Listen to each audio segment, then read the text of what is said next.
If you've ever toured a new condo in Toronto, you've seen tons of amenities, rooftop lounges, infinity pools, party rooms that all sit empty 90% of the time. But you know what's missing? A basketball court.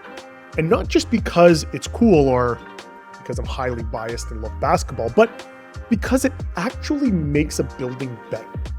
It's one of the most cost-effective multi-use spaces a developer could include, yet almost no one is doing it. So let's talk about why that needs to change. So basketball isn't just some fringe sport anymore. It's part of Toronto's culture. The Raptors changed everything. Toronto produces NBA talent like Shai Gilgeous-Alexander, Jamal Murray, and RJ Barrett. But beyond that, it's become the sport of choice for Gen Z and millennials like myself. You don't need a $5,000 to $10,000 golf membership or a personal trainer. You just need a ball and a hoop. So, if basketball is the sport of the city, why aren't more condos including it in their amenities? If there's one thing people often mention about condo living, it's the lack of community.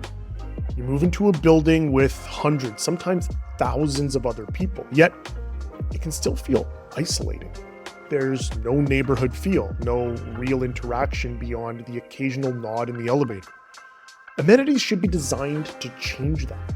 A basketball court isn't just a space for sports, it's a gathering place. It's where neighbors meet, where pickup games turn into friendships, and where real community happens. And it's not just basketball.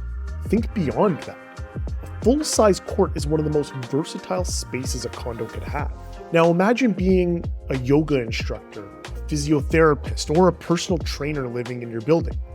Instead of commuting to a rented studio, you have a professional space right in your condo to train clients. Some buildings already rent out their party rooms for private events. Why not allow residents to reserve the court for their business or personal use? This is actually an untapped revenue stream for condo corporations and a win for residents. And yes, sure, a lot of condo corporations and condo docs ban this type of activity, but what if we thought outside the box and actually found ways to make this happen? It's a very interesting amenity for a lot of the entrepreneurs out there. And then we always talk about how condos need to build community. I mean, this is how you do it, by creating spaces that bring people together, whether it's through sports, events, or even small business opportunities. And when you foster that kind of environment, people want to stay in the building longer, which increases property values because there's less turnover. Now, there are a few buildings in Toronto that have gotten this right, and luckily I've already created another video listing my top 5 Toronto buildings with basketball courts. If you're interested in receiving listings in these buildings, either for sale or for lease, reach out. My email is in the description below and we can get you set up on that search. So, why aren't we seeing more Toronto developers doing this? Yes, there are a few buildings where this has already happened right here in the city, but there's likely a few reasons why they aren't. So one, they assume that people won't use it. Number 2, they think it takes up too much space. And 3, they just haven't thought about it differently. But I think reason number 4 is the main reason why they're not doing it, and that's cost. The cost of land and construction in Toronto is steep, making every square foot a high-stakes decision. For high-rise developments in Toronto, the cost of land averages $132 to $190 per buildable square foot, depending on zoning. I mean, sometimes it could even be higher in some downtown sites. For mid-rise buildings, those numbers range from $166 to $180 per buildable square foot. And in the hard construction costs, which can hit $345 to $450 per square foot for high quality towers over 60 stories, you start to see why developers think twice about large spaces. But here's the thing.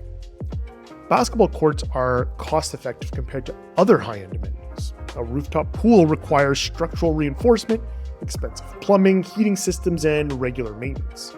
Fancy party rooms, they need constant cleaning, AV systems, and furniture upkeep. A basketball court, I mean, all you need really is a well-maintained floor. So if you're already investing in luxury amenities, why not choose one that adds true value? And not just for show, but for long-term community and resale. Now, here's the biggest complaint about condo life. People feel like they're living in tiny boxes, and most condo amenities, they're just more small, tiny boxes. The gym, tiny, overcrowded room with 3 treadmills. The lounge, a cramped space with uncomfortable chairs. A basketball court, it's the complete opposite of that. A full-size basketball court gives people room to move. It's an open space, a place to get active without feeling claustrophobic. And in Toronto, where we get 6 months of winter, this is huge. When the temperature drops, most people stop being active, but an indoor gymnasium means people can keep moving, stay social, and beat those winter blues without stepping outside. A condo with an open multi-use space isn't just a perk, it's a necessity in a city with long winters and small living spaces. So let's hear it. Should more condos be building basketball courts? Would you actually use one if it were in your building? So drop a comment below, and if you're looking for a condo that actually fits your lifestyle, you know where to find me. Hit that like button, subscribe for more real estate deep dives, and I'll see you in the next one.